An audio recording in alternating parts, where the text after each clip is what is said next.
Week 10 of 2023 has ended.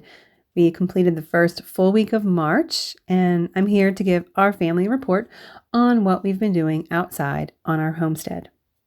Sadly, we've been watching the peach trees bloom and blossom. They are so pretty to look at, but we do expect a couple nights of hard freezes this coming week, so we know we probably won't be getting many peaches from those trees this year, but we are grateful that the apple trees and pear trees are intelligent enough to stay dormant.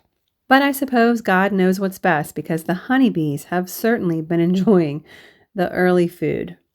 My husband has leveled off the sand for the pool site. He's been doing a different landscaping project, and he's also been spreading compost for the garden for me. And my oldest daughter sold off the last of her winter-raised chickens. She had 3 more roosters that she sold, and now she is revving up for incubating season. I think both of my kids are going to be splitting the duties on hatching chickens this year because they both want the income. So we'll see how that goes. Inside my greenhouse, I have just been caring for seedlings, as well as I started a few more seeds for some medicinal plants and lettuce. I've been so anxious to plant stuff, but I'm really holding off because of the cold weather that's coming. And outside in the garden, we did some weed removal. I also inspected my strawberry plants, and I posted that video previously today. And also, I couldn't help it. I went ahead and transplanted just a few onion plugs because I just couldn't stop myself. I love the weather. So I'm not going to do any more though until the cold is gone next week, but I wanted to get a few in last week. I just had to do it. This is ground bed number 5 in my garden layout plan. And the plans for the summer are to have tomatoes growing in the cages and onions growing in between early spring through midsummer. So I've temporarily put the cages up just to see the spaces where I'm going to put my onions. So they'll go in between each cage. And it's a little early, but as always, gardeners sometimes like to push the limits. And I'm going to put some onions in here today, and then I'm going to take the cages out and cover it with row cover and see how they do. The red burgundy onions say not to plant them until 2 to 4 weeks before your last frost, and I'm doing it more like 5 or 6 weeks, potentially. We'll see how it goes. I will be using my trusty kitchen fork to lift my starts out of the tray. Don't judge me. There looks like 1, 2, 3, 4, 5, 6 onions in this batch, and I'm going to split them into 2 groups of 3 very carefully. Just a gentle pull.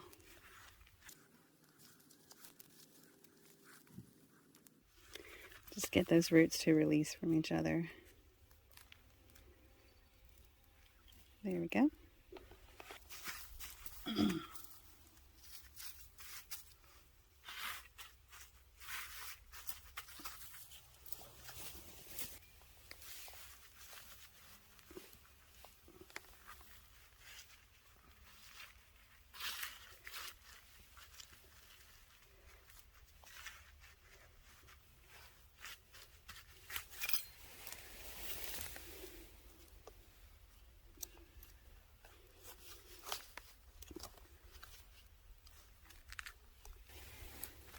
This one only has 3 onions in it, so I'm going to go ahead and plant it this way.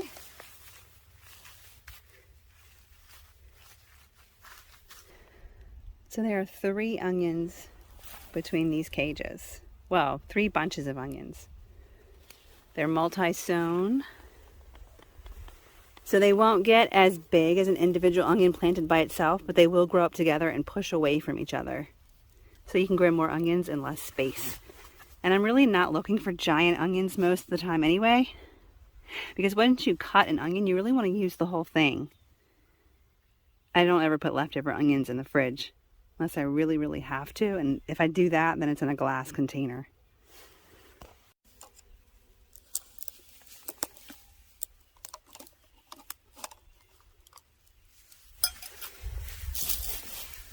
This one had good germination again. Also, we have 1, 2, 3, 4, 5, 6, 7 onions in this bulb, and I'm going to pull it apart to hopefully get 3 and 4 in each group.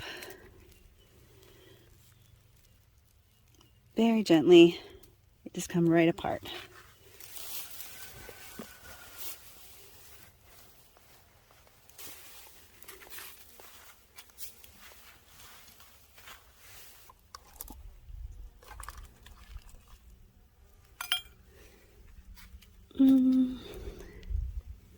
That has maybe 2. I'm just going to plant that as it is.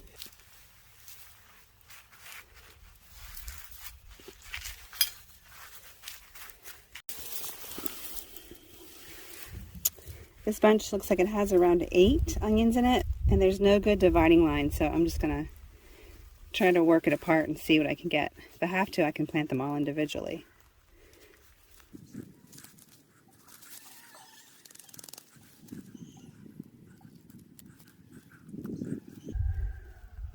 So this looks like 4 onions. That's a single onion.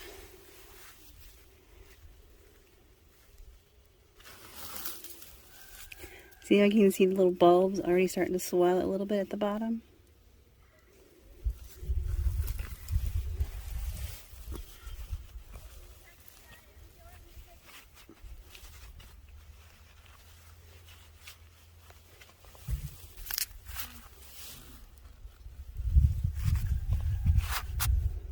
And I'm going to put this little single onion in by itself.